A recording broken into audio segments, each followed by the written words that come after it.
Entonces me preguntan por Juan capítulo 1, del 35 al 42. A partir del 35, Juan capítulo 1, leo y dice: Al siguiente día estaba otra vez Yahuhanán, conocido como Juan, y con él dos de sus discípulos. Y mirando a Yahushua que andaba por allí, dijo: Este es el Cordero de Yahweh. Entonces, aquí primeramente vemos que algo que es curioso es que Juan el Bautista fue quien Yahweh envió para preparar el camino para Mashiach, para que Mashiach se revelara. Fue Juan el Bautista el que reveló quién es Mashiach, ya que a él se le iba a revelar a través de una visión del Espíritu bajando como una paloma a él una vez que lo inmersara en el Jordán. Entonces, aquí vemos que Juan el Bautista tenía discípulos, al igual que Yahushua tenía discípulos. Uno esperaría que Juan el Bautista, sabiendo que Yahushua es el Mesías, se hubiese hecho su discípulo y hubiese traído a todos sus discípulos con él. Sin embargo, no vemos que eso suceda en la escritura. Lo que sí vemos es que él le revela a sus discípulos, como lo estamos viendo acá, y también la razón por la que Juan el Bautista tenía sus discípulos y Yahushua sus discípulos, porque había una separación ahí, es porque Juan, como el Mesías también nos reveló en varias ocasiones, Juan representa el tiempo de la ley y los profetas, los 2000 años antes de Mashiach. Entonces con Juan el Bautista se cerró ese tiempo y con Yahushua se iniciaba un nuevo tiempo de favor y de verdad, de misericordia. Entonces, una vez que Yahushua viene, empieza todo nuevamente, pero espiritualmente hablando. Por eso Yahushua es el postrer Adán, porque él, así como Adán es el padre de todos los seres humanos en la carne, Yahushua lo es en el espíritu. Él es el postrer Adán. Entonces Juan el Bautista tenía sus discípulos representando el tiempo de la ley y los profetas, y después vino Yahushua con sus discípulos representando el tiempo del favor y la verdad. Entonces dice: al siguiente día estaba otra vez Yahuhanán y con él dos de sus discípulos, y mirando a Yahushua que andaba por allí, dijo: Este es el Cordero de Yahweh. Él dijo eso porque el Espíritu se lo reveló, siendo Juan el Bautista un profeta, y lo digo así porque al decir el cordero significa mucho, porque da a entender que tendría que ser sacrificado en la fiesta de Pesaj. Y si él estuviese dando a entender eso conscientemente o comprendiendo todo lo que eso significa, él hubiese estado preparado para muchas cosas que sucedieron, lo cual parece ser que no fue el caso, puesto que cuando Juan el Bautista estaba en la cárcel, mandó a preguntarle a Yahushua si él es el Mesías y si todavía debería esperar por otro o por alguien. Entonces, al decir el cordero, está indicando el sacrificio de Pesaj, y hubiese indicado también, si repito, si lo hizo consciente, sorprendente, el hecho de que tendría que sufrir y ser sacrificado para perdonar nuestros pecados. Después dice el verso 37: los dos discípulos lo oyeron hablar y siguieron a Yahushua. Los dos discípulos lo oyeron hablar y siguieron a Yahushua. Volviéndose Yahushua y viendo que lo seguían, les dijo: ¿qué buscáis? Ellos le dijeron: Rabí, que significa maestro, ¿dónde vives? Les dijo: venid y ved. Fueron y vieron dónde vivía y se quedaron aquel día con él, porque era como la hora 10. Andrés, hermano de Simón Kefá o Pedro, era uno de los dos que había oído a Yahuhanán y había seguido a Yahushua. Aquel encontró primero a su hermano Simón y le dijo: hemos encontrado a Mashiach, que en griego se traduce a Cristo, y lo trajo a Yahushua. Mirándolo, Yahushua dijo: tú eres Simón, hijo de Ioná, tú serás llamado Kefá, es decir, Pedro, o que significa piedra. Aquí, como decía, Juan el Bautista representa la ley y los profetas. La ley, principalmente a través de la historia, es representada por Moshe, quien la escribió, a quien Yahweh se la reveló para que él se la diera al pueblo, el primer líder del pueblo. Por otro lado, Eliyahu, que es también quien Yahweh declara que tendría que volver a venir, como lo dice en Malaquías 3 y en Malaquías 4, que tendría que venir antes del Mesías y en el fin de los tiempos, junto al testigo como Moshe. Eliyahu representa a los profetas. Por eso cuando Yahushua se manifestó en la transfiguración como la representación del cumplimiento de la ley y los profetas, apareció a su lado Moshe y Eliyahu. Entonces los dos testigos, como Moshe y Eliyahu, se presentan en el fin de los tiempos, nacen en apostasía por el error de la doctrina, siguiendo al falso Elohim. Como aquí estos dos eran discípulos de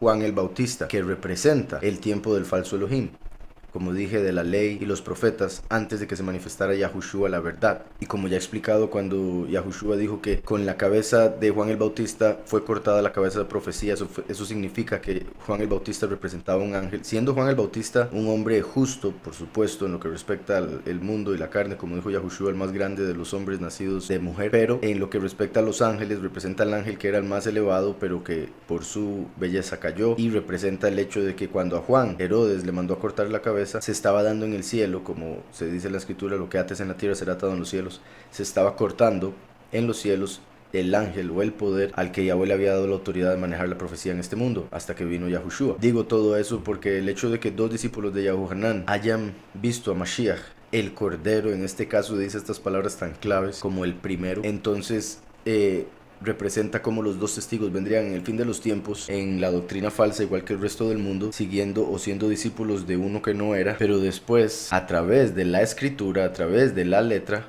que mata, lograrían ver quién es el Cordero, Yahushua el Mesías, y lo seguirían, y a partir de ese momento empezarían a predicar. Aquí dice el nombre de uno era Andrés, y Andrés significa varonil, significa hombre, significa valiente, como el hecho de que los violentos, los valientes arrebatan el reino, el hecho de que Yahweh en la segunda venida como el último, el testigo como Moshe, viene como un gibor, un guerrero. Entonces dice aquí, vuelvo y repito esto rápidamente, los 2 discípulos de Juan el Bautista, ¿verdad?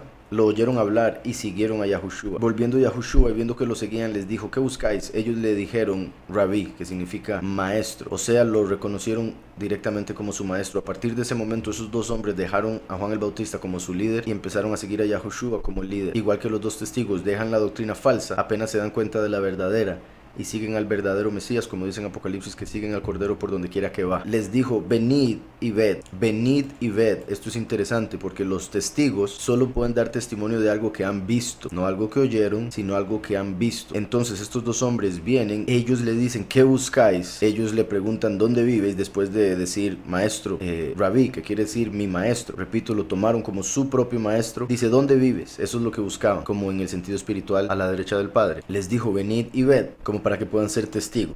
Fueron y vieron dónde vivía y se quedaron aquel día con él, porque era como la hora 10ª. Se quedaron aquel día con él porque era como la hora 10ª. Andrés, y bueno, con hora 10ª da a entender algo completo celestialmente, como el número 10, los 10 mandamientos que trajo Moshe, como uno de los 2 testigos, repito. Andrés, hermano de Shimón Kefa. Como ya he explicado en otros momentos, Shimón representa a Yahushua, la primera venida, que es la piedra angular, por eso le puso Pedro. Y en este caso dice Andrés, hermano de Shimón, como si fuera el Gibor o el hombre, el hijo del hombre, el Ben Adam, hermano de la piedra angular, como el hijo pródigo, hermano del primogénito que nunca pecó, como lo vemos en la historia del hijo pródigo. Andrés, hermano de Shimón Kefa, era uno de los 2 que habían oído a Yahuhanan y habían seguido a Yahushua. Aquel encontró primero a su hermano Shimón. Esto es muy interesante porque con lo que estoy explicando, esto mostraría cómo el testigo como Moshe, el hijo del hombre, es quien reconoce a Yahushua, la piedra angular, antes que Eliyahu, y por ende es él el que se lo revela a Eliyahu, y por eso Eliyahu se convierte en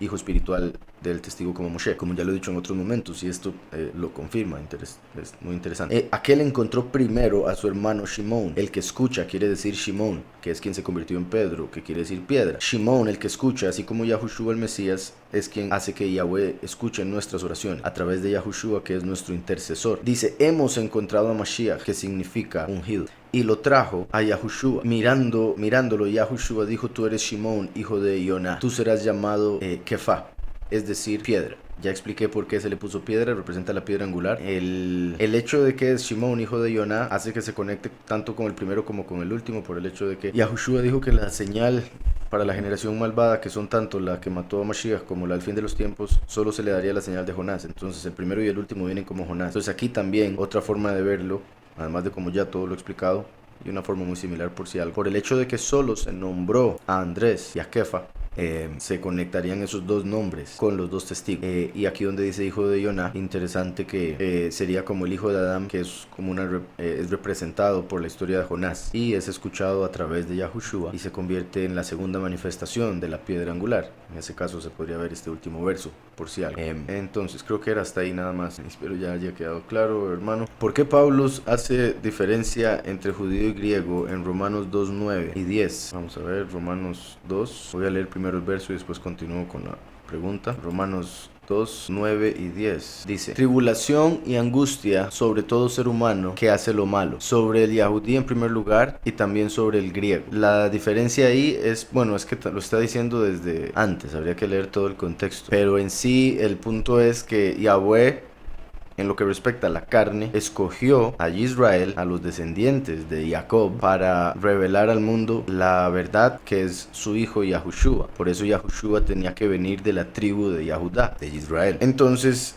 basándose en eso es que está haciendo la separación, de que como la salvación vino a través de Yahudá, a quien escogió Yahweh cuando lo sacó de Egipto, a Israel. Entonces por eso es que dice aquí, vamos a ver el 9, tribulación, angustia sobre todo ser humano que hace lo malo, sobre el Yahudí en primer lugar, porque el Yahudí, el israelita, fue quien recibió la ley, la Torá, por ende es el primero que debe ser juzgado porque es el que más la conoce, al igual que si la lleva a cabo como Yahweh manda a través de Yahushua, va después juzgar al mundo entero. Entonces, como los 144,000 van a juzgar al mundo, y los 144,000 son 12,000 de las 12 tribus de Israel, como dice Apocalipsis 7 y Apocalipsis 14, como ellos van a juzgar al mundo, entonces Yahweh hace juicio sobre cada uno de ellos y sobre todo el pueblo de Israel primero, y después sobre las naciones. Por eso es que el pueblo de Israel ha sufrido tanto, el verdadero pueblo, que quede claro por si algo, el verdadero pueblo de Israel, los verdaderos descendientes han sufrido mucho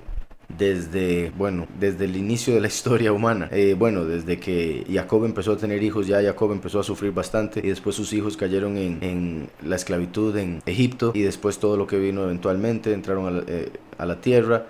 De ahí se esparció el pueblo por todo el mundo, por los pecados y demás. Entonces, el pueblo es juzgado durante este tiempo para después recibir la vida eterna con toda la recompensa. Las naciones que no se quieren apegar a Yahweh son juzgados después de Yahudá, de los israelíes, y muchos impíos que están dentro de las naciones van a terminar siendo juzgados en la eternidad. Entonces dice, tribulación, angustia sobre todo ser humano que hace lo malo, sobre el Yahudí en primer lugar y también sobre el griego. En cambio, estima, honra y paz a todo el que hace lo bueno, al Yahudí en primer lugar y también al griego. Misma razón, como expliqué, así como los israelitas, los verdaderos, los escogidos, van a juzgar al mundo, recibir ese honor, esa estima, la honra y vivir en paz eternamente, entonces también son quienes responden en este tiempo. Primero, porque Yahweh es justo. Entonces, así como uno puede tener primer lugar para ser castigado, también merece entonces el primer lugar para ser recompensado, básicamente en pocas palabras. Ahora, eso es explicado, ya voy a leer el resto de la pregunta. Dice, ¿por qué Pablo hace diferencia entre Yahudí y griego en Romanos 2, 9 y 10?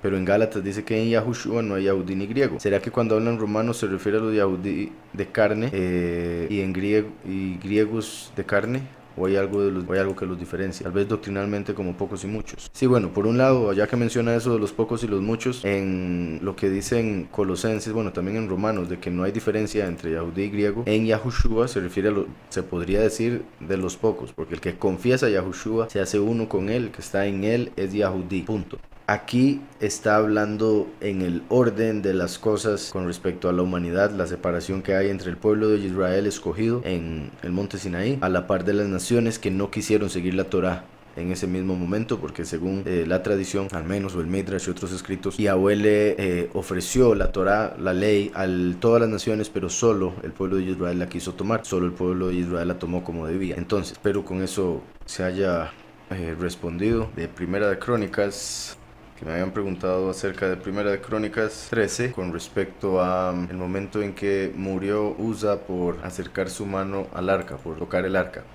Como ya he explicado en otra ocasión, el arca, y bueno, ya lo hemos visto también leyéndolo y está en la escritura muy claro, hasta en las películas lo han puesto, el arca de Yahweh, lo que estaba en el lugar purísimo del templo, solo lo podía tocar el sumo sacerdote. El sumo sacerdote de Israel era el único que podía tocar el arca de Yahweh, y hay quienes creen en un aspecto meramente físico que era porque había algún campo magnético, o aún se habla de radiación y demás, que solo el sumo sacerdote era capaz de tocarlo porque él tenía en su vestimenta algunas cuestiones que ayudaban a hacer tierra y otro montón de cosas que lograba protegerlo de lo que salía del arca. Entonces hay quienes creen en el aspecto físico que el arca de Yahweh tenía algo de lo cual salía poder, fuerza, electricidad o algo, y que solo el sumo sacerdote, por la misma vestimenta que Yahweh le había mandado a portar, la placa de oro que tenía en su cabeza y diferentes cosas que vemos en Levítico, era el único que podía tocar sin salir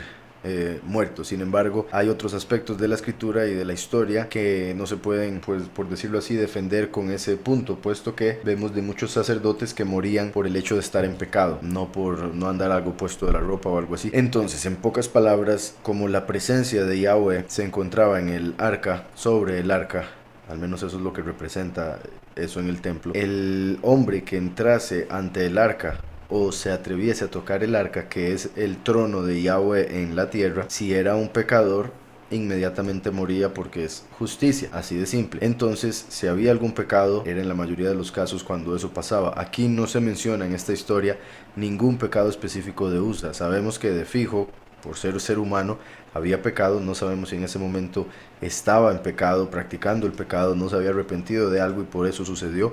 Obviamente es una posibilidad, pero el hecho de que aquí no aparezca la razón en el sentido de si pecó, lo único que aparece es que extendió su mano, eso muestra que hay un sentido espiritual para todo lo que pasó aquí. Voy a leer los versos. Dice: entonces David reunió a todo Israel desde Sijor de Egipto hasta la entrada de Hamat para que trajeran el arca de Yahweh a Kiriat Jearim. Y subió David con todo Israel a Baalá de Kiriat Jearim, que está en Yahudá. En la escritura vemos que la segunda venida, el último, es el renuevo, la rama de David. Yahushua es la raíz de David. El último, la segunda venida, la rama de David. También vemos que, bueno, por varias razones, el último es descendiente de Yosef. Cuando los huesos de Yosef estaban en Egipto, Moshe fue y los sacó y los llevó, y el pueblo de Israel rodeó los huesos de Yosef como si los huesos, o la caja en la que iban los huesos, fuese el arca. Eso muestra que el rey, el trono, vendría a través de Yosef. Por eso el arca después lo trataban de la misma manera, porque el arca de Yahweh representa el descendiente de Yosef, así como el templo representa el descendiente de Yahudá, Yahushua. Entonces, aquí se está viendo una representación de cuando Yahweh estaba trasladando el arca, así como cuando el último, por ejemplo, muere y resucita. Vemos en Apocalipsis 11 que sube a los cielos y se puede ver el arca en el templo. Entonces, aquí vemos algo similar. David reunió a todo Israel desde Sijor de Egipto. Sijor es oscuro, negro, un río, y eso es lo que significa. Entonces dice por aquí que reunió desde la oscuridad de Egipto, que representa este mundo, hasta la entrada de Hamat para que trajeran el arca de Yahweh desde Kiriat Jearim. Aquí están los nombres. Entonces voy a leer los nombres, los significados. Como ya había dicho anteriormente, lo voy a hacer de forma directa, sin explicar muchísimo. Como ya dije, los significados de los nombres tienen mucha importancia, principalmente en la escritura, y así Yahweh también nos habla. Entonces voy a leer esto y después termino de leer los versos y explicar. Empiezo desde el nombre David, del verso 5.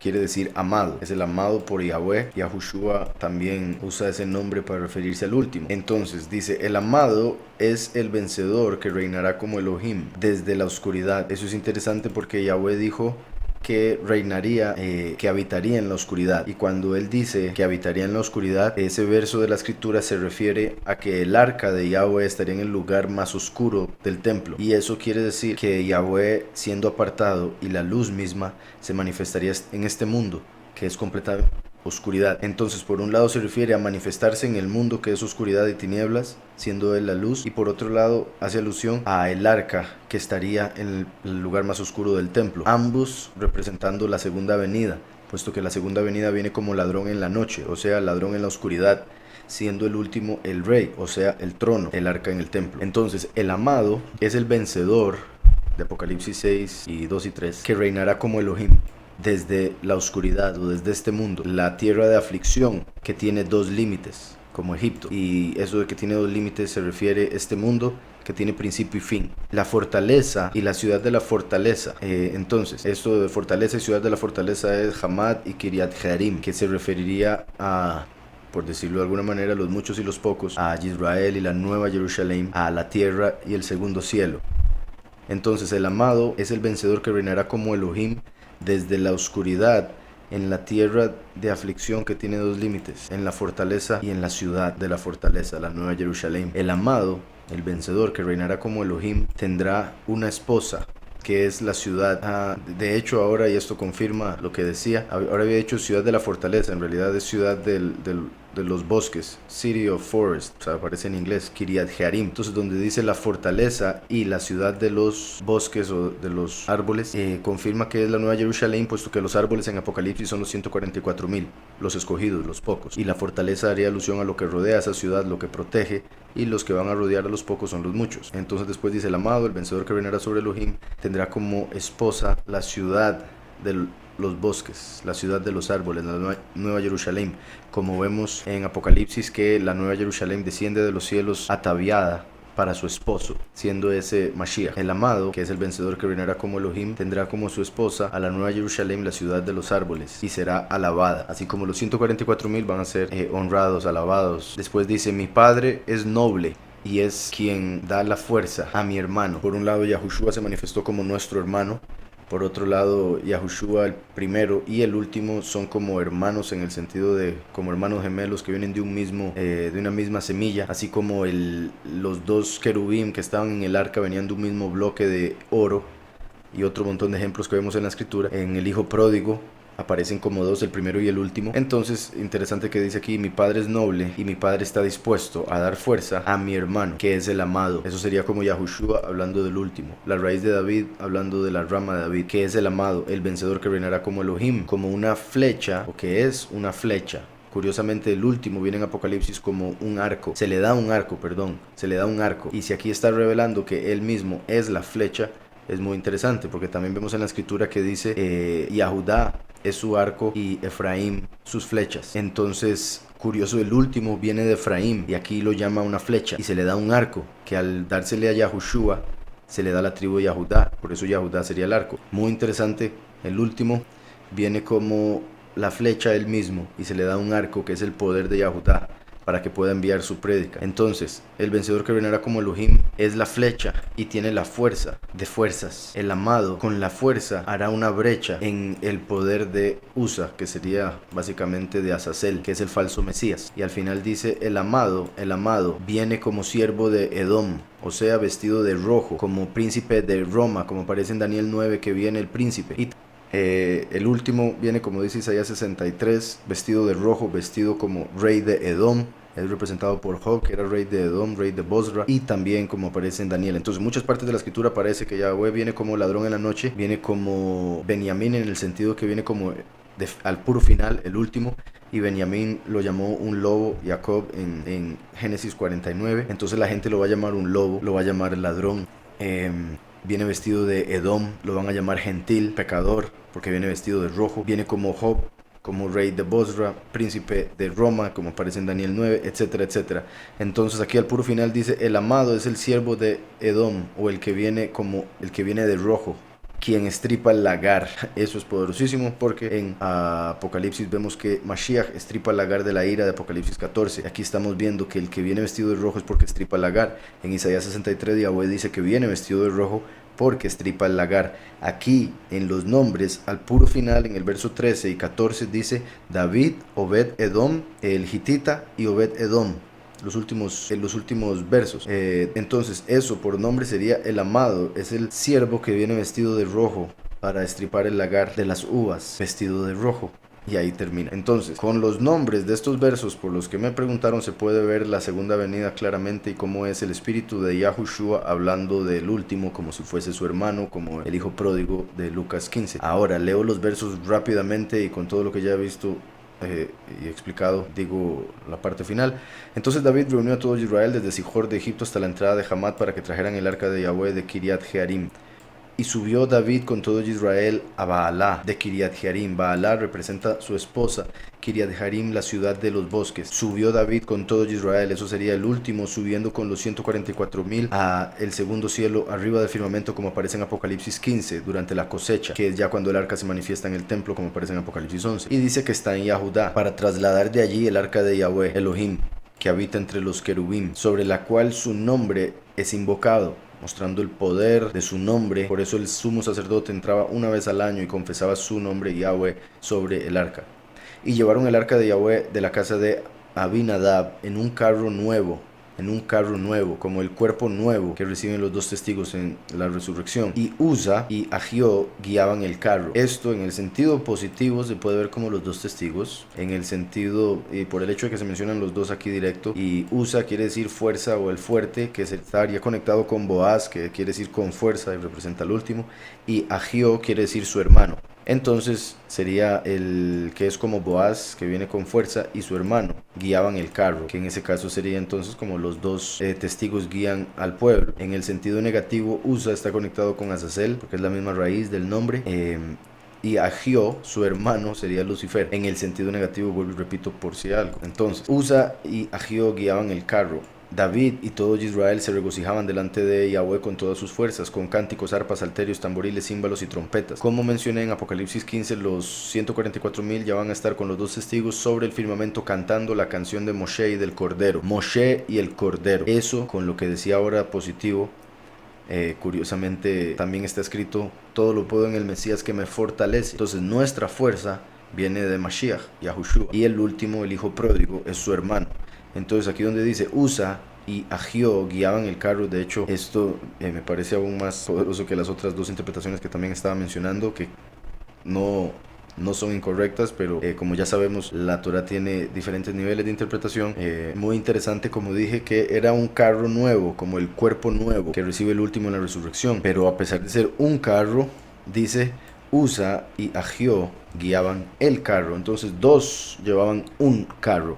Como el primero y el último se hacen uno en un cuerpo en la resurrección del último, como aparece en Ezequiel 37, Zacarías 14 y otras partes de la escritura. Entonces Usa y Agio se puede ver como la fuerza, Mashiach el primero y su hermano el último, en un cuerpo, el carro nuevo. Después dice: David y todo Israel se regocijaban delante de Yahweh con todas sus fuerzas. David sería la representación de ese carro nuevo, por si algo. Y todo Israel, los escogidos, se regocijaba delante de Yahweh con todas sus fuerzas, con cánticos, arpas, salterios, tamboriles y címbalos y trompetas, cantando la canción de Moshe y el Cordero, como Agio y Usa.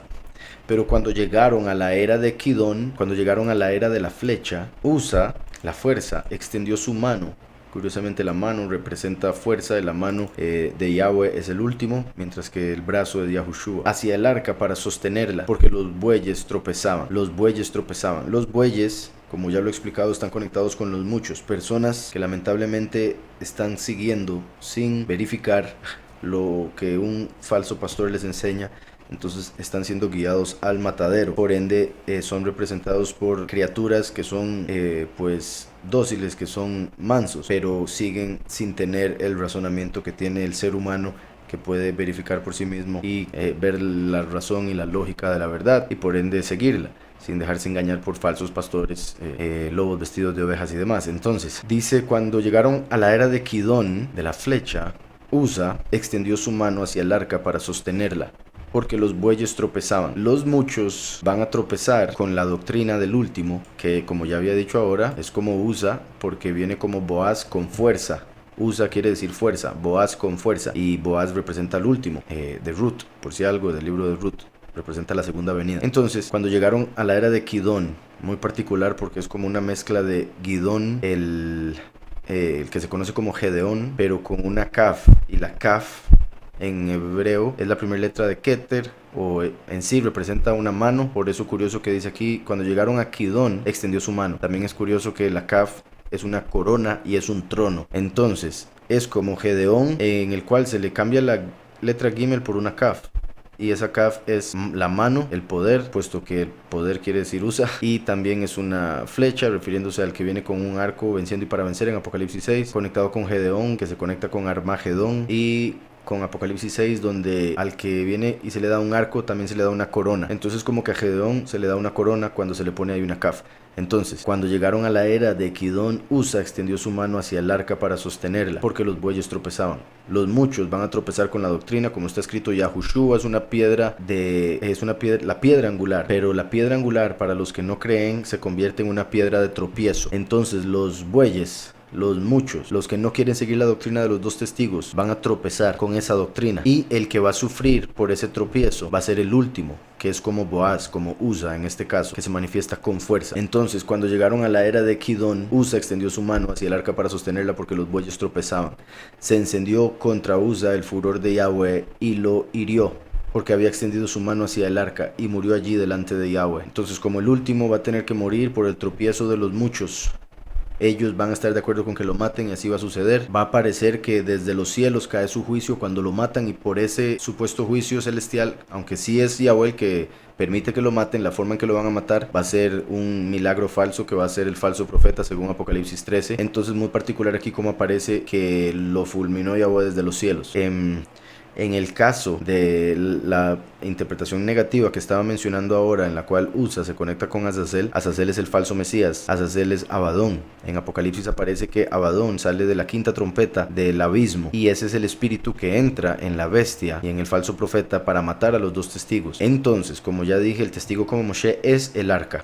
Por el tropiezo de los muchos, el espíritu de Abadón se va a atrever a extender su mano para matar a el último, que es como el arca, y por eso Yahweh lo va a fulminar y echar en el lago de fuego. Entonces, de las diferentes formas, siempre tiene sentido por si algo. Pero cuando llegaron a la era de Kidón, Usa extendió su mano hacia el arca para sostenerla porque los bueyes tropezaban. Se encendió contra Usa el furor de Yahweh y lo hirió porque había extendido su mano hacia el arca y murió allí delante de Yahweh. Ya había explicado por qué eso sucedía en lo que respecta a lo físico.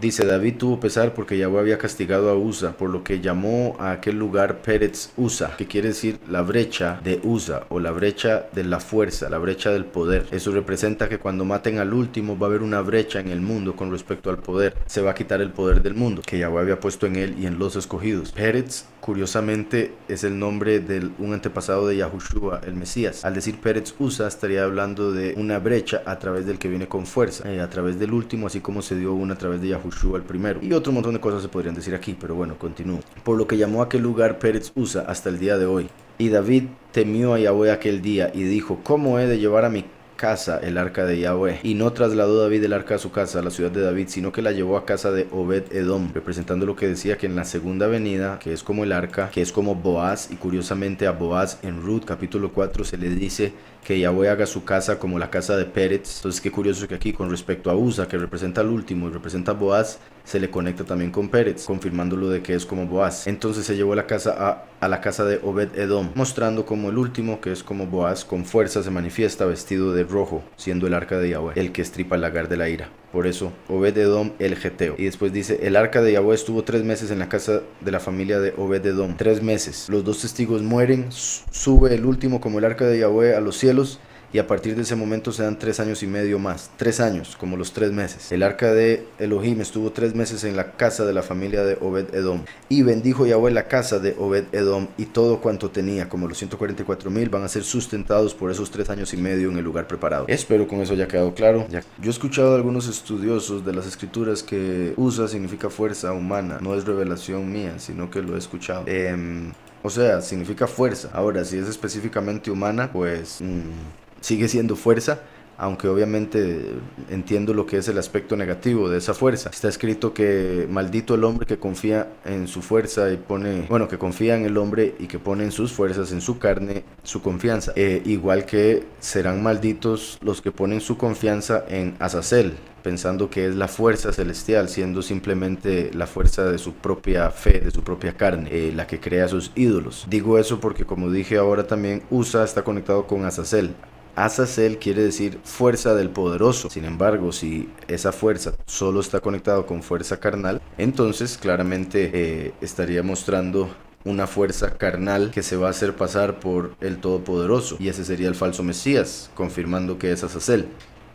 Según aquí la concordancia, vamos a ver con respecto a Usa, vamos a ver en ese mismo capítulo, 1 Crónicas 13, están en la concordancia con el número 5798, dice fuerza. Más abajo explica y dice fuerza. Sí, al menos en esta concordancia lo único que pone es fuerza. No dice o no especifica que sea solo fuerza humana o celestial. Vamos a ver en la propia raíz. Lo traducen como poder, fuerza, fuerte, poderoso. Dice aquí, sí, ahora aquí en esta otra cita vemos que dice material o física, personal, social o política. Entonces, sí, vamos a ver. Pero también ponen que se usa este término con respecto a Elohim o al poderoso. En Job 12:16, 26:2, Salmo 29:11, Proverbios 24:5. Entonces es más comúnmente usado con cosas materiales y físicas, por ende, como dijo, fuerza humana, pero también aparecen algunos versos refiriéndose a Yahweh. Habría que ver los versos en contexto para ver si es por algo específico, que sin duda así es, que está utilizando ese verbo o ese sustantivo en este caso en esas citas. Y como dije ahora, estaría por un lado el hecho de que Azazel se toma un cuerpo humano, o sea, carne, fuerza humana, para hacerse pasar por el poderoso. Por eso Azazel quiere decir fuerza del poderoso. En realidad Azael, pero se le cambió a Azazel el nombre. Y por otro lado, con respecto al último, como USA, que esa fue otra interpretación que mencioné, sería el hecho de que viene como Boaz, viene a establecer a esta tierra en el aspecto material, físico, el reino de Yahweh. Entonces por eso fuerza, conectado con lo material, porque viene con fuerza a manifestar el reino de Yahweh a la tierra. Y en el caso de como lo interpreté con Yahushua, es porque él es el que le da la fuerza a toda carne, él es la vida misma, la vida de la carne.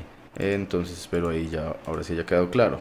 Vamos a ver, otra pregunta. Dice Shalom Koresh. La pregunta es la siguiente: ¿cómo se puede saber si se puede viajar en el tiempo? Se rumora que hay varias gente que ha hecho artefactos para este tipo de cosas, o los famosos viajeros en el tiempo.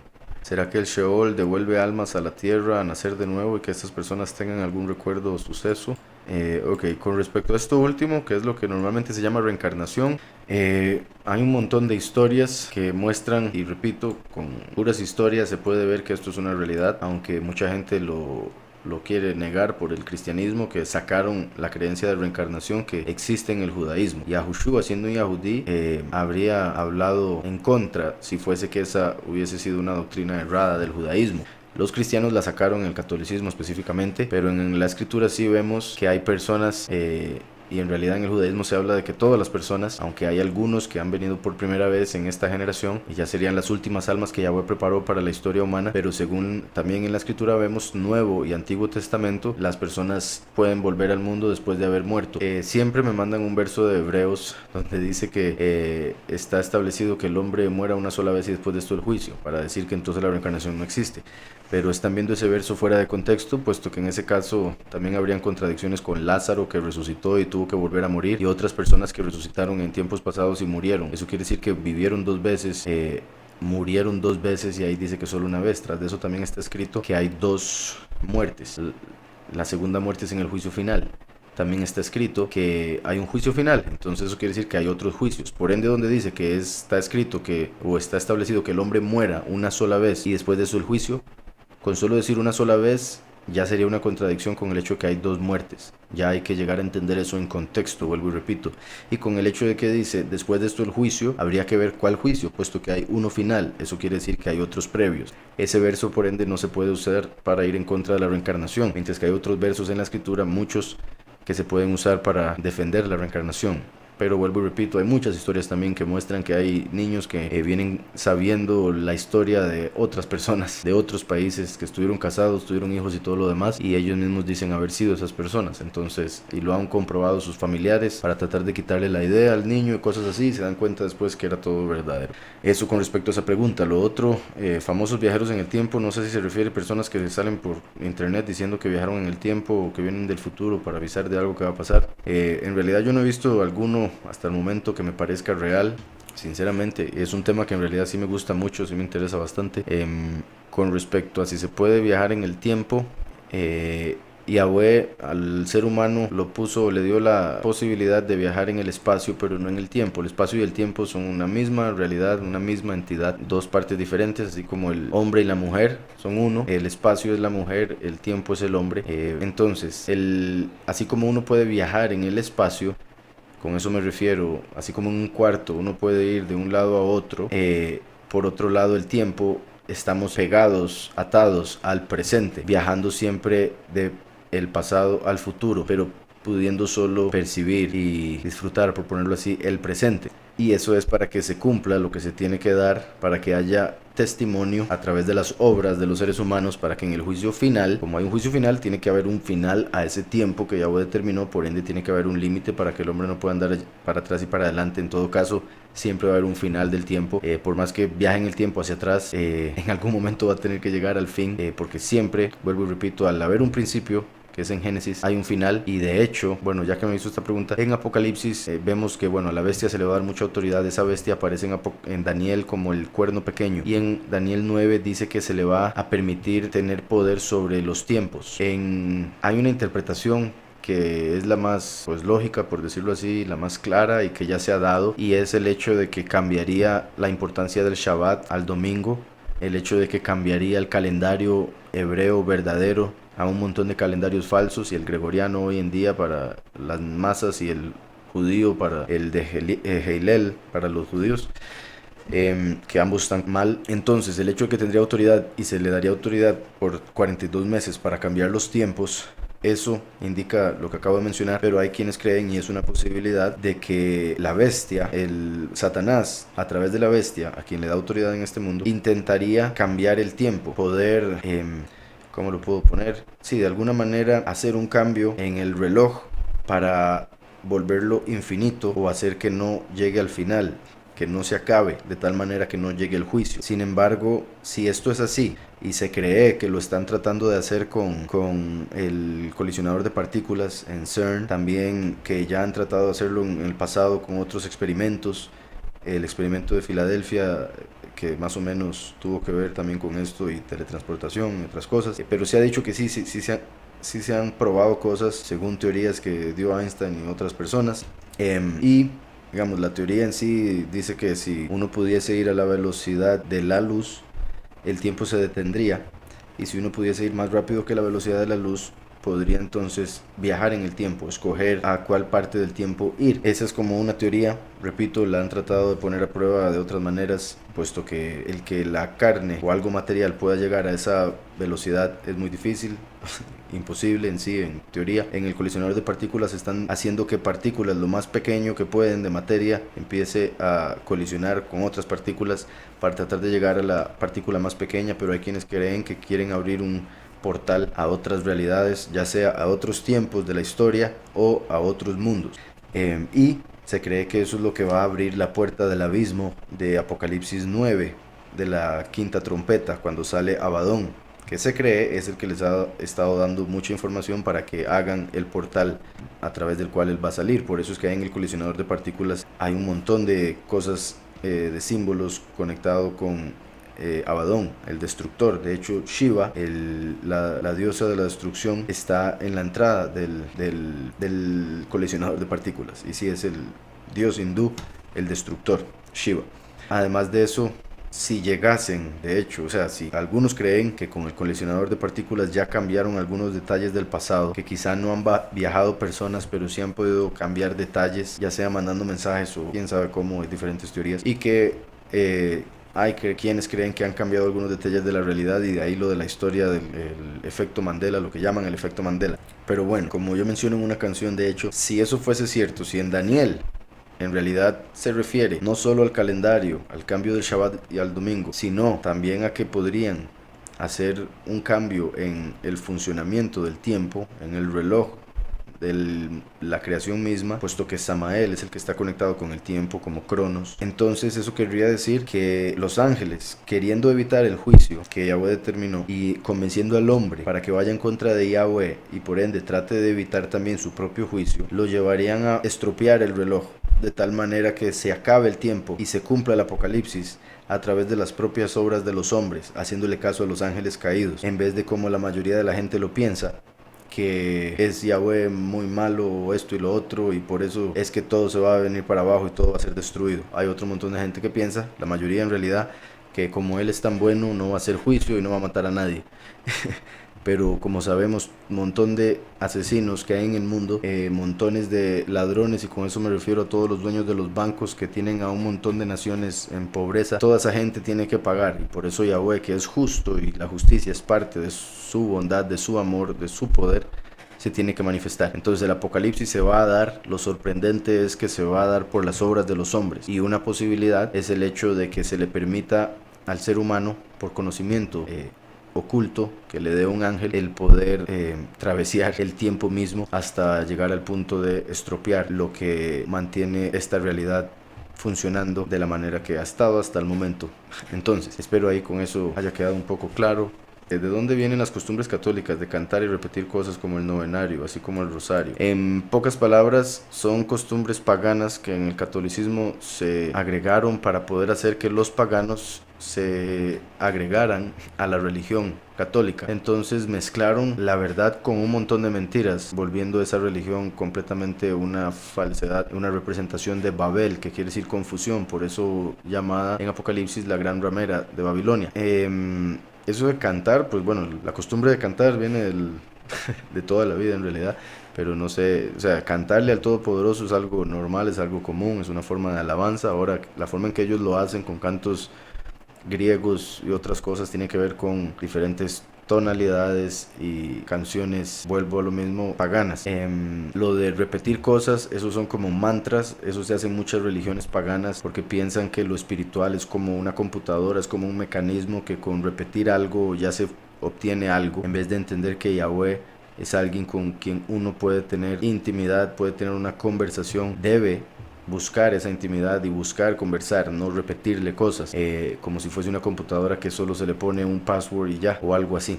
El novenario también, igualmente de otras doctrinas paganas, donde se cree que el alma va a un purgatorio y donde está ahí pagando por sus pecados, y que cuando la gente ora aquí y hace algunas cosas aquí en la tierra, ayuda a que esa persona pueda pasar del purgatorio al paraíso. Sin embargo, eso no lo vemos en la escritura. En la escritura manda a actuar correctamente en esta vida para que no tenga que ir al infierno a purgar nada, sino que puede ir al paraíso. Si usted se va de este mundo en pecado, va a ir a sufrir, tiene que estar en Mashiach. Entonces, en la religión católica se enseña que el muerto puede ser perdonado después de muerto a través de lo que hagan los que están vivos, para que la gente viva en pecado y piense que una vez que esté muerto puede encargarse de pagar eso. Pero eso es una mentira de Satanás para que las personas vivan en pecado, mueran en pecado y se vayan a sufrir más de la cuenta, más de lo que se imaginan, en vez de evitar el mal en esta vida.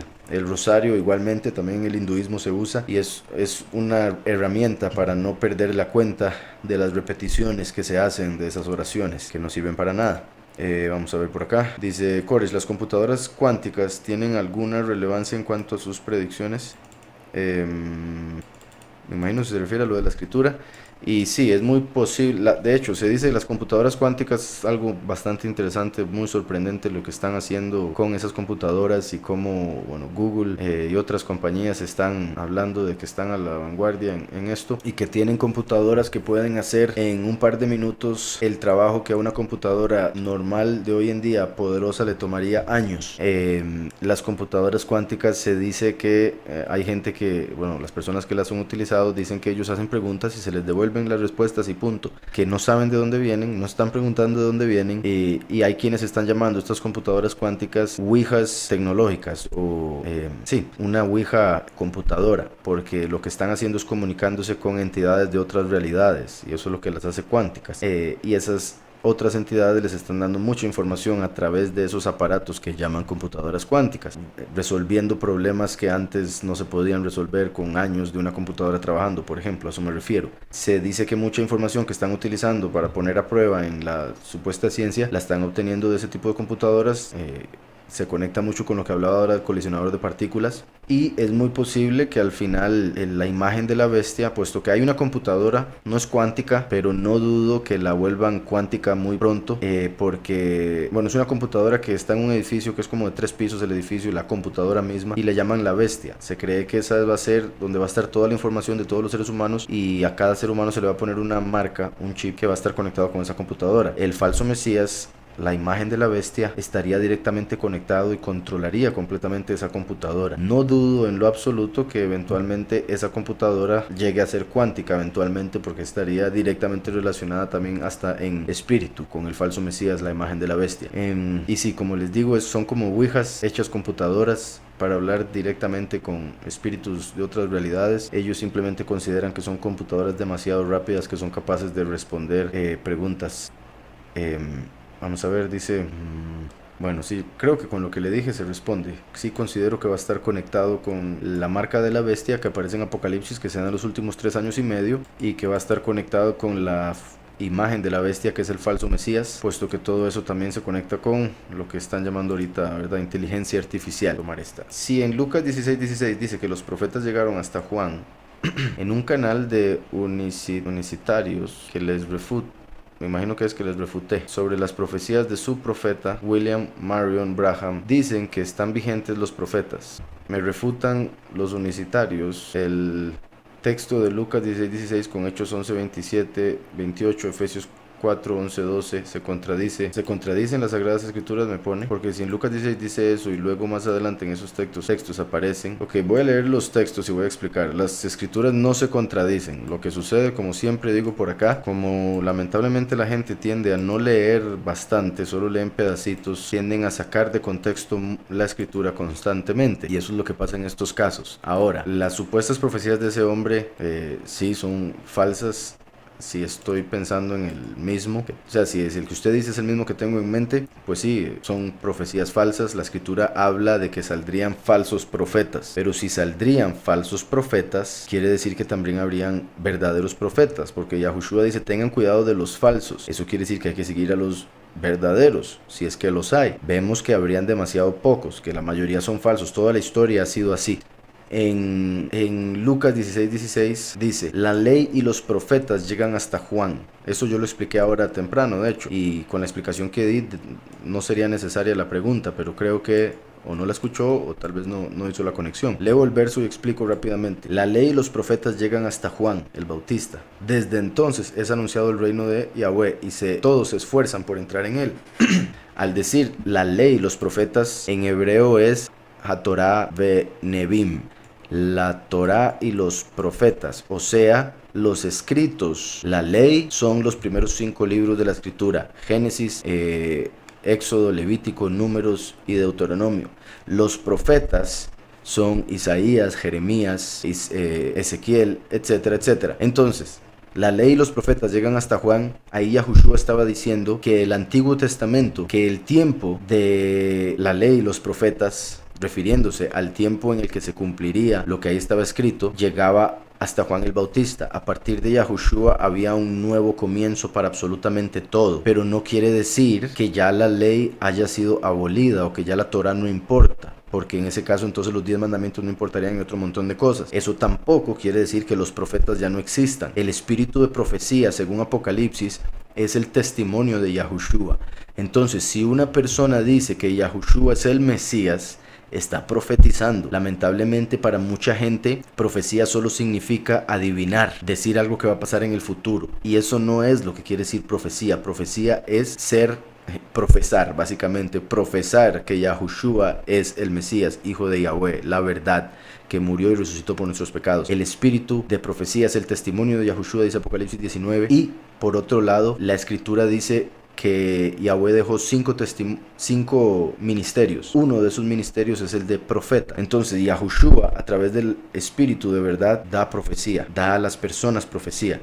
La Escritura dice que Yahweh no hace nada sin primero revelárselo a sus siervos los profetas. Eso querría decir que Yahweh no hace nada desde Juan el Bautista, y eso es falso. Eso es sacar de contexto un verso. Lo que ahí dice es que los escritos de la Torá, de la ley y de los profetas llegó hasta Juan el Bautista, y a partir de ahí empezaba el Nuevo Testamento con Yahushua, el nuevo pacto. Eso es lo que quiere decir Lucas 16:16. Con respecto a los otros versos que le dieron, de Hechos, por ejemplo, en Hechos, cuando los discípulos recibieron el Espíritu, Pedro cita Joel, el libro de Joel, y él dice que en los últimos días Yahweh derramaría de su Espíritu y la gente profetizaría, verían visiones y tendrían sueños de profecía. Eso aparece en Joel y lo dijo Pedro en Hechos, después de Yahushua, cuando recibió el Espíritu.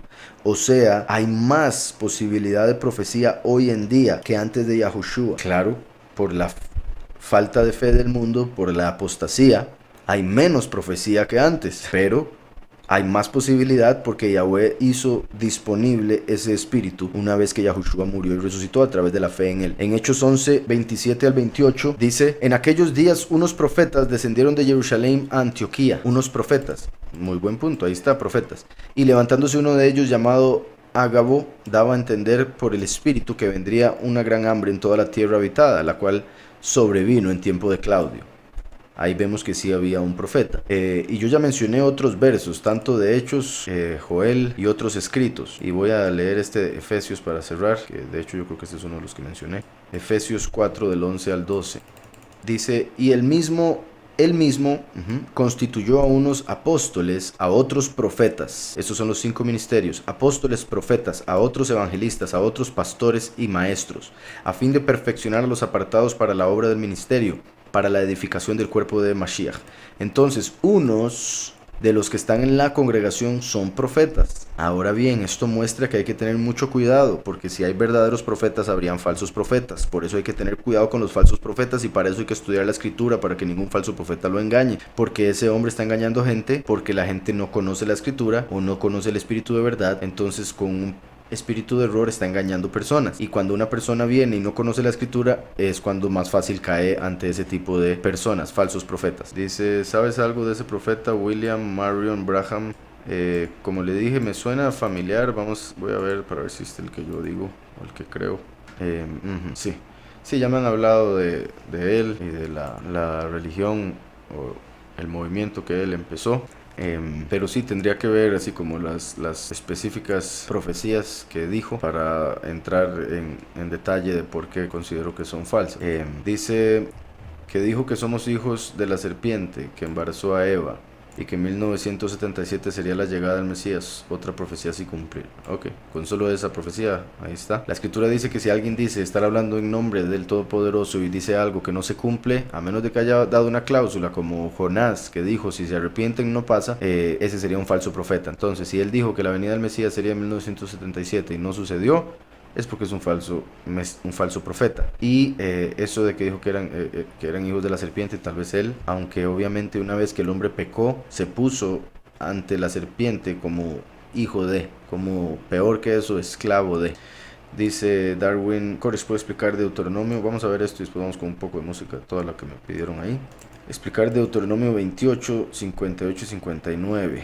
Si seguimos a Yahweh, su Torah y a Mashiach, ¿estaríamos libres de esas enfermedades? Pues la respuesta es sí, pero voy a ir a leer un momento. Deuteronomio 28 me dijo 58 y 59. Esto, bendito Yahweh, muy pronto lo vamos a leer en la congregación. Un capítulo muy interesante, muy poderoso. Y dice el 58. Si no cuidas de poner por obra todas las palabras de esta ley que están escritas en este libro, temiendo a ese nombre exaltado y temible de Yahweh tu Elohim, entonces Yahweh aumentará terriblemente tus plagas y las plagas de tu descendencia, plagas grandes y permanentes, enfermedades malignas y duraderas. Y continúa, y como digo, este es muy poderoso el capítulo. Pero sí, por otro lado se podría decir todo lo contrario al respecto de esto. Si cuidas de poner por obra todas las palabras de esta ley que están escritas en el libro, temiendo a este nombre exaltado y temible de Yahweh tu Elohim, entonces Yahweh quitará estas terribles plagas y las plagas de tu descendencia, plagas grandes y permanentes, enfermedades malignas y duraderas. Si uno guarda la voluntad de Yahweh, si uno busca con todas sus fuerzas cumplir su voluntad, Yahweh lo guarda uno de esas enfermedades, de esas plagas y de todo lo demás. Nosotros como pueblo tuvimos que pasar por todo eso por siglos, y bendito Yahweh, estamos llegando al puro final de eso. Así como el pueblo salió de Egipto después de las plagas, así el pueblo está por salir de la esclavitud a la carne, que hace que se produzcan también enfermedades, porque hay personas, aún entre los creyentes, aún entre los escogidos, que antes de ser transformados van a estar con alguna condición en su carne, en su cuerpo, como Miriam, que tuvo lepra por un tiempo, y otros que, a pesar de ser creyentes en el Todopoderoso, tuvieron que pasar alguna prueba, y algunas veces esas pruebas, aunque algunos pasaron cárcel, otros pasaron azotes, otros pasaron enfermedad. Entonces habrán personas que por alguna razón tendrán que pasar alguna condición antes de la transformación, pero se mantendrán en todo momento perseverando en el Padre, mientras que habrán otros que, por supuesto, una vez que empiecen a actuar correctamente como Yahweh manda, confesar su nombre y demás, aún antes de la transformación serán sanados. Espero eso le quede claro al hermano Darwin. Me preguntan explicar la palabra infierno. Ahora, no sé si se refiere a etimológicamente o si se refiere a lo que vemos en la escritura con respecto a ese lugar. El infierno viene del latín infernum o inferus, que quiere decir por debajo del lugar inferior o subterráneo. Y fue la traducción que le dieron a el hebreo Seol, Sheol, que lo traducen también como tumba, por eso lo ponen como subterráneo, pero también porque en la escritura aparece que el Seol se encuentra debajo de la tierra, es otra realidad donde la gente va o al paraíso o a un lugar de castigo, de llamas, que en la escritura también aparece como Gehinom, el valle de Hinnom. Entonces hay varias formas de verlo, repito, infierno, entonces quiere decir lugar inferior o subterráneo, pero en lo que respecta a la escritura es el lugar, el Gehinom, que está en el Seol, donde van las almas de los pecadores, y ahí pasan el castigo que no pudieron pasar aquí en la tierra, o que no habría sido suficiente en la tierra. Y el infierno también tiene varias funciones, puesto que la principal es purificación de las almas de los pecadores, pero está escrito que el infierno fue hecho para Satanás y sus ángeles. Entonces, en lo que respecta al aspecto eterno del lago de fuego, eso es para Satanás y los que decidieron seguir las obras de Satanás durante la vida que Yahweh les dio en esta realidad. Entonces, una cosa es el infierno, otra cosa es el lago de fuego. El infierno es el temporal, el que es por ahorita, la historia humana. Cuando las personas mueren van al infierno, pero después en el juicio final, en la segunda muerte, viene el lago de fuego. Según lo que Yahushua dijo, y por ponerlo de una manera simple,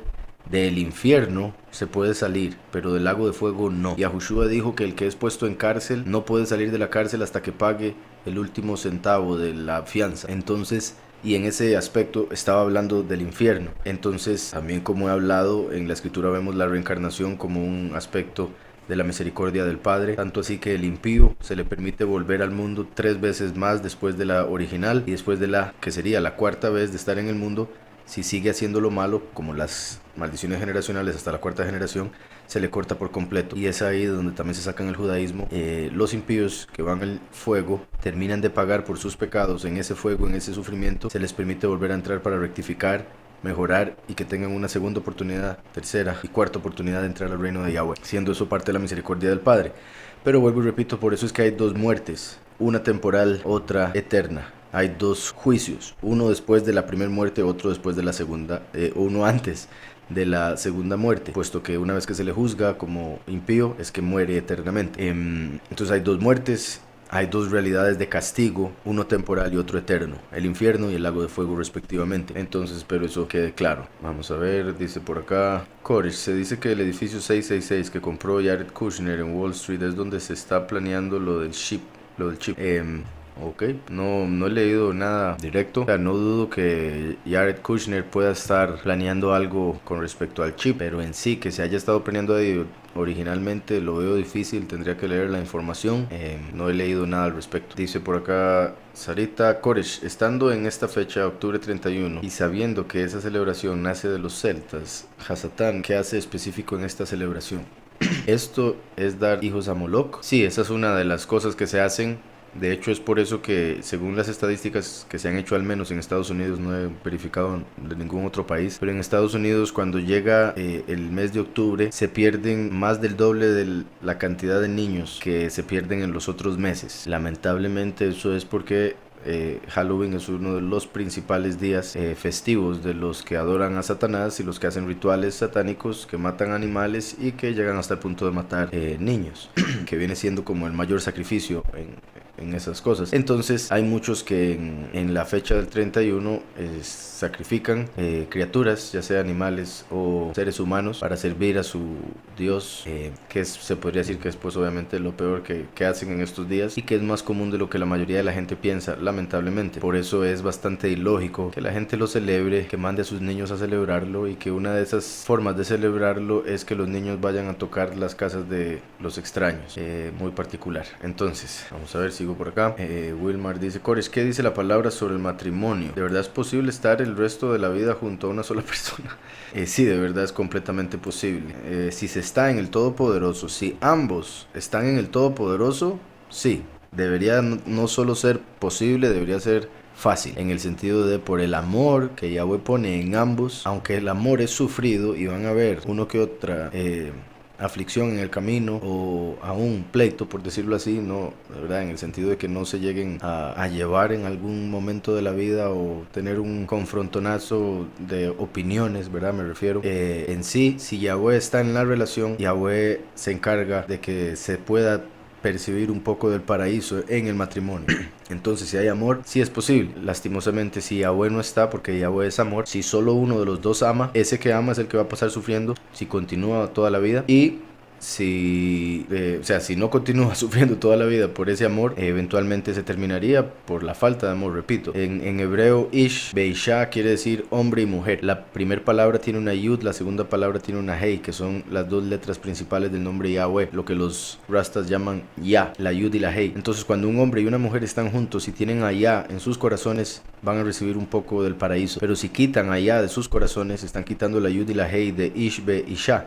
Y ahí queda las palabras esh beesh, que quiere decir fuego y fuego. Entonces, por eso en los matrimonios, cuando no está Yahweh, hay un poco del infierno. Y es por eso que se me hace esta pregunta: si de verdad es posible estar casado con una sola persona para siempre. Repito, con Yahweh sí, sin Yahweh las cosas más simples se vuelven imposibles. Entonces, después decía: ¿o eso es algo que nos impuso la colonización igual que la religión? No, el matrimonio fue puesto desde Génesis, fue un plan de Yahweh original. Así como Eva salió de Adán, el plan de Yahweh es que el hombre esté con su Eva y vuelvan a ser una carne para poder establecer la sociedad. Si no hay matrimonio, no tenemos las bases de la sociedad. David es igual en todo idioma, por ejemplo en hebreo y en Estados Unidos. En hebreo es David, Hay quienes lo pronuncian David, porque la Vav en hebreo, que es la letra que está en el medio, el nombre David, se pronuncia como una V y se pronuncia como una U. Entonces quienes lo pronuncian como una U dicen David, pero más comúnmente es David, la pronunciación, siendo la Vav como una V. Se escribe Dalet, Vav, Dalet. Entonces es David, como una D, una V y una D. En hebreo es David, en español es David y en todo lado es David. Sin embargo, en Estados Unidos, cuando leen el nombre David, por la pronunciación que le dan a la A, pronuncian David. Ahora bien, si una persona nació y le pusieron David, toda la vida lo llamaron David, esa persona va a sentirse incómoda y va a sentir que no es su nombre si lo llaman David, porque suena una pronunciación muy española. Pero en sí es el mismo nombre y quiere decir amado, por si algo. Valor numérico 14. Dice por acá: cuando morimos, ¿vamos al cielo o al infierno según sus actos? Pues esa es la misma respuesta. Según sus actos, las personas van al cielo o al infierno. En sí, el que cree en el Mesías, Yahushua, bueno, hay varias explicaciones, como siempre hablo los pocos y los muchos, pero voy a hablar en general sin meterlo de la transformación que se va a dar en la cosecha del Apocalipsis. En sí, si una persona muere y cree en el Mesías, va al paraíso. Si una persona vive en pecado y no cree en el Mesías, o vive en pecado y dice creer en el Mesías, iría a castigo. Ambos lugares, el paraíso y el infierno, se encuentran en una realidad alterna que está en espacio debajo de la tierra, pero es en otra realidad, vuelvo y repito, otro mundo, por ponerlo así, el mundo de las almas. Entonces las almas se encuentran ahí, que es un lugar de espera para el juicio final. Entonces es similar a cuando uno está dormido, que uno no puede percibir el tiempo correctamente, ni siquiera puede volver a ver el reloj, o lo que ve es una mancha o ve algo diferente, y esa es una de las formas en que uno se puede dar cuenta que está dormido, cuando ve el reloj. O sea, que está soñando. Entonces, la escritura habla de cuando la persona muere, está como dormida. Por ende, podemos entender que la realidad se percibe como en un sueño. Unos tienen un sueño hermoso, como en el paraíso. Otros uno espantoso, como una pesadilla. Quienes están en el infierno. Entonces, están los que creen en el Mesías, van al paraíso. Los que no, van al fuego. Hay otros que no conocen del Mesías, que aman al prójimo como a sí mismos. Esos son justificados según sus corazones. Al final, todo el mundo es juzgado por sus obras, por las palabras que habló y por si conoció al Mesías o no, y de haberlo conocido, si creyó en él o no, etcétera, etcétera. O sea, Yahweh toma en cuenta absolutamente todo lo que la persona sabe, todo lo que la persona piensa, todo lo que la persona cree, para determinar el juicio y el destino de un alma. Pero en sí no se va al cielo. El espíritu que Yahweh dio para darle vida al cuerpo va al cielo porque Yahweh lo envió. Y es apartado, ese espíritu. El alma que se hizo, cuando ese espíritu se hizo uno con el cuerpo al que le dio vida, esa alma es la persona. Y esa persona es la que va a ser juzgada. Esa alma es la que va al Seol. El cuerpo se vuelve polvo cuando es puesto en la tumba.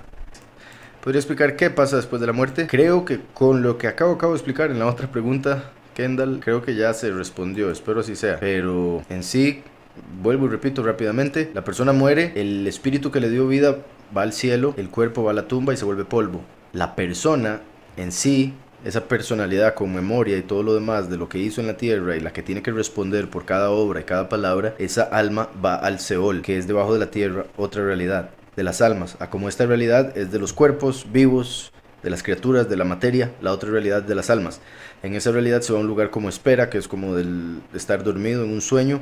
Los que están en el infierno estarán en una pesadilla pagando por sus pecados, algunos siendo purificados para volver a entrar a esta realidad y tener otra oportunidad, otros siendo castigados antes de ir al juicio final, porque ya estarían completamente perdidos si ya entraron al mundo 4 veces y siempre hicieron lo malo. Los que entran al paraíso, si Yahweh quiere, los vuelven a meter en el mundo para que crezcan más y tengan una recompensa más grande en la eternidad, pero en sí eso es lo que pasa al morir. Espero ahí ese resumen le haya quedado claro. Bendiciones.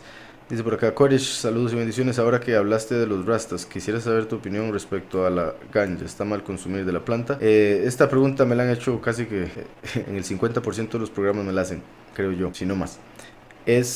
Entonces con eso me refiero a que hay varios desprogramas, pueden haber unos 10 desprogramas tal vez, en los que hablo de este tema. En algunos hablo más, en otros paso por encima, o sea, por encimita hablo de esto. Creo que en el 4, de hecho en el 4 hablo del tema, y por ahí está un hermano también que también comenta. En sí, en resumen, porque también hace como hace 2 o 3 programas me preguntaron, y también ahí de hecho hablé bastante. Pero en sí, en resumen, cuando Yahweh hizo la creación, Él hizo las plantas, y ese mismo día que hizo las plantas vio todo lo que hizo y dijo que era bueno. Al final de la semana vio todo lo que había hecho y dijo que era bueno en gran manera. Él también le dijo al hombre: y les doy todas las plantas para el consumo del hombre. Consumo en hebreo, esa es una palabra que se utiliza correctamente en español, consumo, porque es la misma palabra en hebreo para fuego y para comer, lo cual es muy curioso por muchas razones. El cannabis era parte de los ingredientes que se utilizaban en el aceite de unción para ungir al rey y para ungir al sacerdote. También se utilizaban como incienso, se utilizaba en el templo y se utilizaba para muchas cosas, como medicina también, por supuesto, cosa que hoy en día algunas personas tienen bastante claro, todos los aspectos medicinales de la planta. Como dije, aparece en la escritura, en hebreo canebesem, también lo pronuncian canebosom.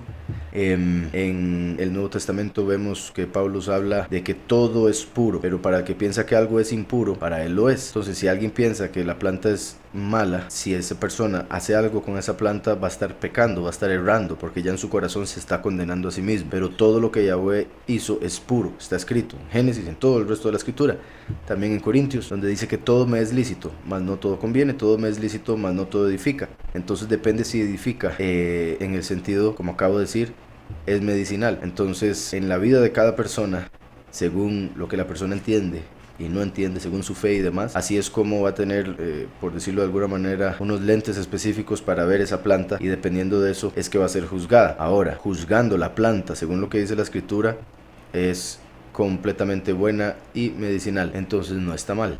Pero si yo le digo a usted que no está mal y usted en su corazón piensa que está mal, para usted en su realidad estaría mal, porque se estaría condenando. Y le recomiendo que lea Romanos 14 y también que vea esos otros 2 programas donde he hablado del tema. Ponen que qué significa flor de lis. Pues en sí, en realidad el significado es flor, es un tipo de flor. Entonces en sí, y es una flor que lo utilizan mucho en los escudos de la realeza, por ejemplo. Y por ejemplo dice: la flor de lis es una heráldica, una representación de la flor del lirio. Y en la escritura la flor del lirio se conecta también con el pueblo de Israel, pero en sí flor de lis, un tipo de flor, ese es el significado. Una pregunta: se dice que Yahweh es Yahweh de los ejércitos, dice la persona aquí, o Jehová de los ejércitos en el cielo. ¿Hay rangos igual que en los ejércitos de la tierra?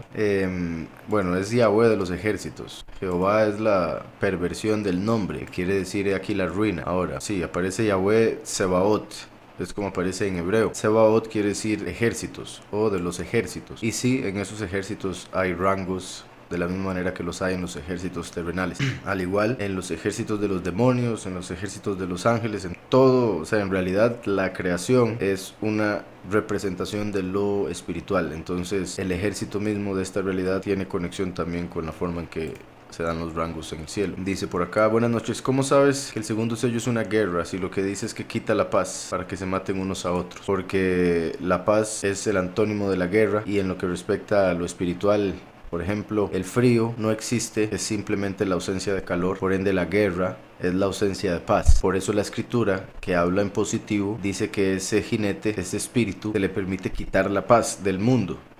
Si se quita la paz del mundo, se da la guerra. Y si se da la guerra, se matan unos a otros. Por eso dice que se quita la paz para que se maten unos a otros. Continúa. Dice, como en muchas historias del Antiguo Testamento que dice que los enemigos se confundían para que entre ellos se matasen. Lo digo porque eso precisamente es lo que se está viendo en muchos pueblos. Que de la noche a la mañana estallan protestas y la gente muere y se matan unos a otros. Pues, sí, eso va a estar incluido. Claro, es claro, puesto que está escrito que se levantaría pueblo contra pueblo, nación contra nación.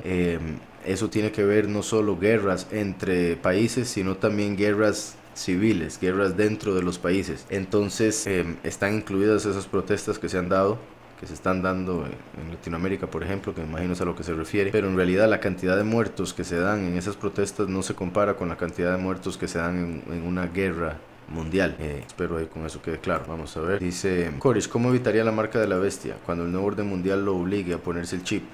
No sé si se refiere a mí, pero yo no pretendo estar en ese tiempo. Por otro lado, si se refiere en general, una pregunta general, como aparece en la escritura, los 144,000 van a huir cuando cuando llega un tiempo específico en el que ya se va a obligar a la gente a ponerse la marca de la bestia, que todo parece indicar va a venir en la forma de un chip, un microchip o algo similar que pondrían dentro del cuerpo de la persona, en la mano derecha o en la cabeza, para poder tener toda la información de la persona y básicamente controlar a esa persona. Según la escritura, el que se ponga la marca de la bestia ya no tiene salvación, automáticamente está condenado eternamente. Entonces es clave que todo el mundo haga lo necesario hasta el punto de la muerte por no ponerse la marca. Digo hasta el punto de la muerte porque, como decía anteriormente, los 144,000, los escogidos, van a huir de las ciudades, de sus casas, como Lot salió de su casa, huir para que no los obliguen a ponerse la marca. Esos que huirían porque hicieron caso a la escritura, al Todopoderoso y a su hijo Yahushua. Como dijo Yahushua, cuando vean a la abominación desoladora en el lugar donde no debe estar, huyan a los montes. Entonces los que huyen se salvan, y Yahweh, en días, cuestión de días de esas personas haber huido y estar en las montañas o en el lugar lejos de la ciudad donde se encuentren, Yahweh va a transformar a los escogidos a sus cuerpos perfectos, y los últimos 3 años y medio no estarían en la tierra y no tendrían que pasar por ese dilema de si se ponen la marca o no. Obviamente no debería ser un dilema para nadie, pero todas esas personas que le tienen demasiado miedo a la muerte, eso va a llegar a ser un dilema. Los 144,000 huyen, después van a llegar a obligar a las personas a ponerse la marca. Ahí van a haber 2 personas. Está escrito, uno será tomado, otro dejado. El que es dejado es porque se pone la marca. El que es tomado lo llevan a morir. Así aparece en la escritura. Los discípulos preguntan, ¿a dónde es llevado? Y Yahushua les dice, donde vean los buitres, ahí van a estar los cadáveres. Lo traducen la mayoría de las Biblias diferente, y eso hace que las personas saquen de contexto versos y tengan una interpretación errada de ese verso y digan que es el rapto. Pero bueno, entonces, en ese momento, los que se ponen la marca se les deja vivir en este mundo, pero después les van a caer un montón de plagas espantosas y después caen en el lago de fuego. Los que no acepten la marca los van a matar. Si están enfrente y no aceptan la marca, los matan. Esos que mueran de esa manera entran como invitados a las bodas, entran al reino de Yahweh. Habrán algunas personas del mundo que, digamos, van a huir de la casa, entonces no los encuentran, pero Yahweh no se los lleva porque tampoco eran del Padre, no eran apartados. Entonces tendrían que estar lejos de la sociedad, comiendo lo que encuentren en la selva o en la montaña o en el bosque, donde sea que se encuentren, básicamente ya teniendo que vivir escondidos de la sociedad y completamente independiente con respecto a la comida y todo eso. Esas serían las 3 situaciones. Una, los escogidos, los que hacen caso desde antes, están atentos a todo lo que pasa y huyen en el momento que tienen que hacerlo, entonces Yahweh se los lleva. Otros se van a encontrar con el dilema y van a tener que morir para no ser condenados eternamente. Los que se ponen la marca, condenados eternamente. Y el otro grupo son los que huyen, no se los lleva al Padre, no los matan porque no los agarraron, pero a partir de ese momento tienen que vivir 3 años y medio completamente independientes de la sociedad, escapando y escondiéndose para que no tengan que pasar por el dilema de los que mencioné de segundos. Espero con eso quede claro. Si Yahushua viniera ahora mismo, ¿usted sabe a dónde va? Me imagino que esta pregunta es para mí, que si Yahushua viniese ahora mismo, ¿usted sabe para dónde va? Si dice que sí, usted sabe a dónde va, usted tiene identidad. Pero si usted tiene identidad, quiere decir que usted sabe quién es y para dónde va. Pues sí, y sí, pues se supone que sí tengo claro para dónde voy. Si no, no me atrevería a estar acá aconsejando a todos los que escuchan, respondiendo todas las preguntas. Dice por acá, ¿qué piensa de la telequinesis y esas habilidades? Pues de la telequinesis, que es el poder mover cosas con la mente, con el pensamiento, de lejos, pues considero que, pues bueno, o sea, la posibilidad que veo sería teniendo, o sea, sí lo veo posible si Abuel le diera a uno, tal vez con el cuerpo nuevo, o aún a algunas personas en este tiempo quizá, la habilidad de poder afectar el campo magnético que rodea los objetos, y si uno pudiese cambiar o afectar ese campo magnético, uno podría hacer que las cosas se muevan.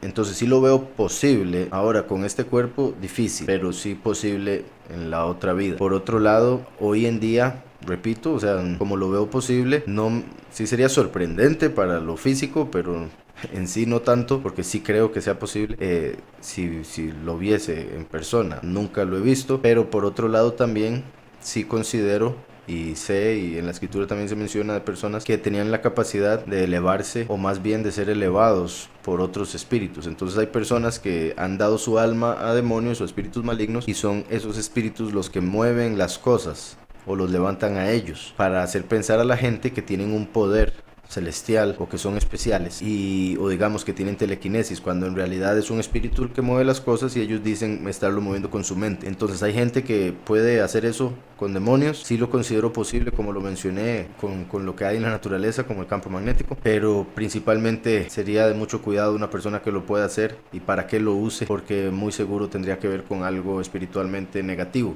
como magos que venden su alma a espíritus, y esos espíritus los ayudan a hacer un show y a hacerse famosos, cosas así. Aquellos que hacen magia de verdad, ¿verdad? Por supuesto, no trucos.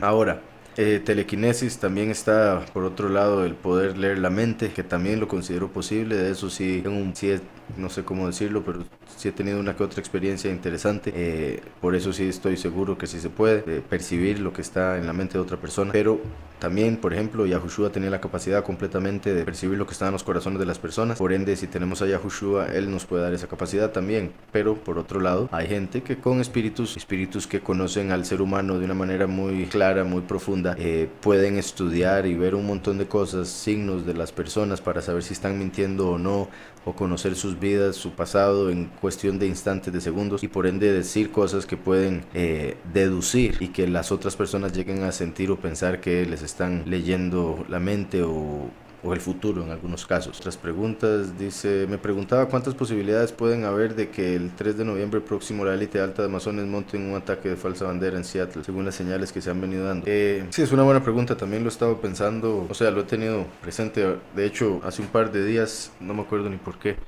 pero sí, bueno, me alegra que lo mencione también, para mencionarlo por acá, para los que escuchan. Se ha venido diciendo que así como en el 9/11, en el 11 de septiembre, destruyeron las torres, y se sabe que lo hicieron para empezar una guerra y para empezar un montón de cosas ahí, que hasta este día continúa. Hay quienes creen que van a hacer un segundo 11 de septiembre, pero ahora el 3 de noviembre, en Seattle, utilizando un partido que va a haber, y lo harían en la cancha donde se va a estar dando el partido, y en lo que llaman la aguja, un edificio muy particular de Seattle, que aparece en todas las fotos, bueno, en todas las fotos, pero en montones de imágenes donde representan a Seattle, ponen esa torre. Entonces se cree, por muchos mensajes que parecen ser subliminales o programas predictivos, como se le podría traducir, se cree que se ha estado diciendo a través de muchas películas y series y canciones y otro montón de cosas, que en algún momento van a destruir, similar a como hicieron con las torres, porque de la misma manera se dieron esos mensajes con las torres, ese lugar de Seattle, esos dos lugares en Seattle. Y también otras cosas parecen indicar que sería un 3 de noviembre. Por la forma en que se han estado dando las cosas en Estados Unidos, mucha gente cree que podría ser este 3 de noviembre. Lo cual sería muy interesante, porque están tratando de sacar a Trump del gobierno. El próximo año vienen las elecciones, y esto era por lo que estaba pensando en esto, porque hace 2 días más o menos Trump anunció que habían matado al líder principal de ISIS. Entonces, curioso que haya sido días antes del 3 de noviembre, puesto que eso podría significar, o sea, podrían utilizar eso como excusa para hacer el supuesto ataque terrorista y decir que el ataque fue en venganza o represalias por haber matado al líder de ISIS. Entonces, repito, hace poco dijeron en tele que, y digo eso porque según algunos ya habían dicho que lo habían matado antes, como hicieron con Osama Bin Laden. Pero bueno, Trump dijo que había matado al líder principal de ISIS. Eso podría ser una excusa que utilizarían para un ataque terrorista. El ataque terrorista podría llevar a la tercera guerra mundial, finalmente. Y con finalmente me refiero a que se han dado rumores de guerra por ya varios años, que Yahushua mencionó que después llevan a la tercera guerra mundial, que sería el segundo sello, como ahora en una de las preguntas que me hicieron se mencionó lo de la guerra. Entonces, muy particular si este 3 de noviembre lo utilizasen como un día especial igual que el 11 de septiembre para engañar a la gente y tener una excusa para empezar una guerra. Y nada raro, me pareció muy particular, muy sospechoso, llamémoslo, que hace pocos días, creo que fue hace 2 días, anunciaran que mataron al líder de ISIS. Eso sí me pareció sospechoso, conectándolo con todas esas sospechas o miedos que tienen muchas personas de que haya un ataque terrorista el 3 de noviembre. Señales como las del 9/11 en las torres, en caricaturas y series, los masones los usaban como lenguaje hasta que sucedió. Vienen como poniéndolas en la cara de las personas y aún así pocos las captan. Así es, Josué, es muy loco, muy interesante. Quisiera preguntar por la cultura en que viven los rastas, qué tan correcto es su forma de vida y lo que creen. Pues no sé exactamente a qué se refiere con su forma de vida. O sea, hay cosas interesantes y buenas de lo que me parece sería el estilo de vida, el alejarse de las cosas materiales, de la ambición del mundo, del consumismo de la sociedad, el estudiar la escritura, para los que lo hacen, por supuesto. Eso es clave, muy importante, pero en lo que respecta a lo que creen, lastimosamente es similar a lo cristiano. Están siguiendo un falso Mesías al adorar a Haile Selassie. Entonces, a pesar de que Selassie fue un hombre justo y sí era descendiente de Salomón, él no fue el Mesías, él no fue la segunda venida del Mesías, entonces no deberían seguirlo como tal. Ese es el problema. Él nunca dijo serlo, eso fue una creencia que se dio después. Es relativamente nueva en comparación con Yahushua, por supuesto, y con la Torah y todo lo demás. Entonces, básicamente ven a Selassie muchos como la segunda venida, como el último. Y digo la segunda en lo que respecta a aquellos que sí reconocen al Mesías de la Escritura. Hay otros que ni siquiera creen en Yahushua como Mesías, solo en Selassie. Entonces hay diferentes creencias, diferentes doctrinas aún dentro de lo rasta, igual que dentro de lo cristiano, y lastimosamente están siguiendo a otro, una falsa doctrina. Así como en el cristianismo también hay personas que dicen ser cristianas que viven una vida apartada, justa y tratan de cumplir los mandamientos. También sucede en los Rasta, pero ambas creencias están mal, ambas doctrinas están mal. Me pregunta dónde está el campo magnético. En todo, en el aire. O sea, es básicamente el norte y el sur, se puede ver como el centro de el sol y la luna ayudan con eso, y otro montón de cosas de la naturaleza mantienen un campo magnético invisible, y eso es lo que lo que mantiene básicamente la creación así tan acomodada hasta el momento. Lo digo así por el hecho de que cuando Yahweh creó todo estaba desordenado y vacío, y ahí estaba creando esto que me pregunta acá. Entonces, ¿dónde está el campo magnético? En el aire, en todo lado. De hecho, los mismos aparatos crean un campo magnético, tienen baterías o algo similar, claro, sintético, pero sí, el campo magnético se encuentra en todo lado.